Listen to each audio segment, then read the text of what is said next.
On the back of that famous victory at Stade de France last night, where South Africa won their fourth Rugby World Cup title after old foes New Zealand, South Africa have been beaming with pride. Let's now go to Simon Burke, who's still in Paris. Simon, good evening. I can tell you the excitement, the celebrations, it's ongoing and it's going to go on for days. What's it like in Paris? Well, those that were lucky enough to be in attendance in the stadium, they did witness history, didn't they? They timed their trips just right.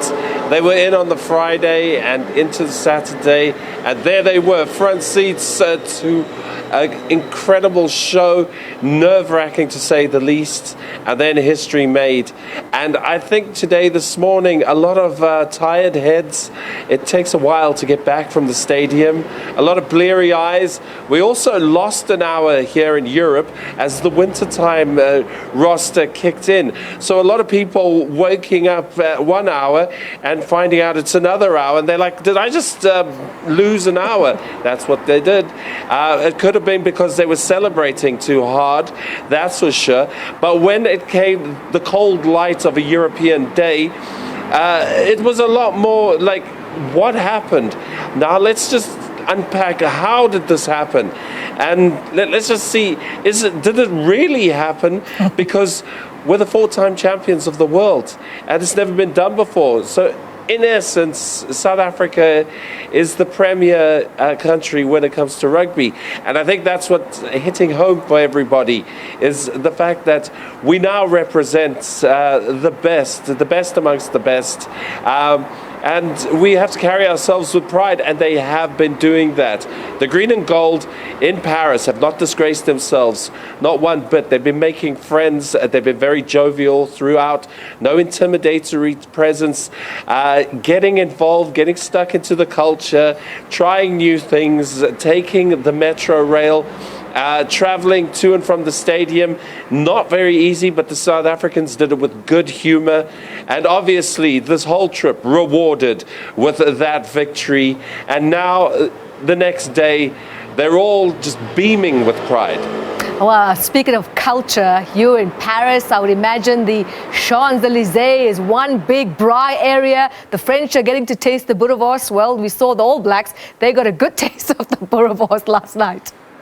Oh, we could dream, but you know, the Champs-Élysées is an incredibly wide avenue, and it has seen its share of historic events. The thing about achieving something in a European capital such as Paris is, although it is the center of our universe, that's for sure, in the city that lives and breathes 24 hours a day, that has seen so many historic events before, this is just another page in Paris's history. So yes, you can see traces of South Africanness on the Champs-Élysées, at the Arc de Triomphe and the other landmarks around the city. But Paris doesn't stop for anyone. It really doesn't. The Springboks know that. That's why they're hopping on a plane and getting out of here and back to the Republic, where everything is going to stop for them. And they know that because everybody in the squad, they remember so well what happened 4 years ago. They're going to do it again. And it's going to be even bigger and better, because those that missed out last time, they've got a chance to get in on the act now. So let's all turn out and support the Springboks. They've been away from home for over 2 months. Remember, it wasn't just the World Cup. Their journey started long ago. They're finally returning home with the spoils. The Parisians have given us their respect. That's all we can wish for.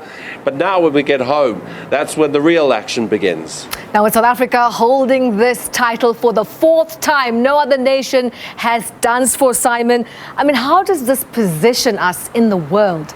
Well, you know, we do get the distinct impression that World Rugby doesn't care for us too much. Remember, this should have actually been our World Cup to host. It fell to France. Ireland also had a say.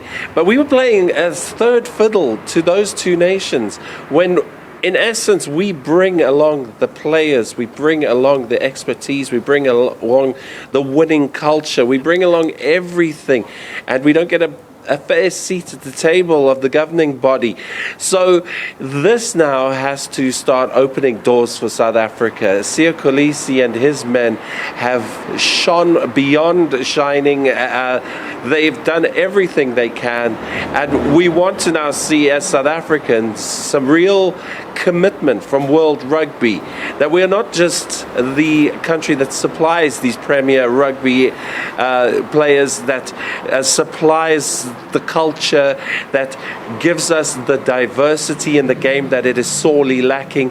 We also want to have a say in it, and in order to help us, you're going to need to let us host a tournament, because you won't regret it. Because I've been to 3 Rugby World Cups now, and apart from the New Zealand one, in England and in France, when the hosts were knocked out and we got to the dog days of the quarterfinals, semi-finals, people started tuning out. Now in South Africa, that would never happen. The intensity would be ratcheted up a notch. We can assure World Rugby on that one. Well, definitely sounds like there's a team effort, and meaning Team Springbok. Team Simon, thank you so much. We look forward to having you and the Springboks back home soon. Enjoy the celebrations.